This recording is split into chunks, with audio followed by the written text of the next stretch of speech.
What's going on, guys? My name is Kyle for Techademics, and in this video I'm going to show you how to set up and change your password in Windows 10. So in this video I'm going to talk about how to change that set up a password, what different types of passwords you can have, and other sign-in information that you can go through. The first thing you want to do is go to the hotbar at the bottom, and you want to type on, click that icon, and you want to go to all settings. Once you've done that, you want to go to accounts, sign-in options, and it's basically going to tell you everything here to do with setting / changing password. So in order to set or change password, you want to click on here.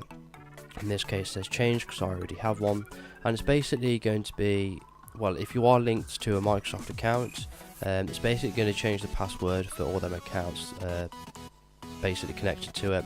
So for example, you got your Skype account here, your Xbox, etc. Whatever's merged with it, it tells you here. So you want to click next, and then you basically type in your old password and then type in your new one. So in this case I use a different kind of password. So you can set PIN passwords, or a PIN, just a PIN to sign into your account, or you can use picture passwords, which are sort of unique and it's the newest feature to Windows. So a PIN, you can basically just type in 4 numbers and it will automatically sign you in. I use this personally because it's a lot quicker instead of typing out a whole password. And a picture password works a bit differently.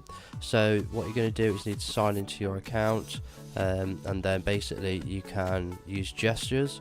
So as you can see here, you select a photo that you want to use, and then you make a gesture basically, so whether you want a circle, just an arrow, or a triangle, whatever you want.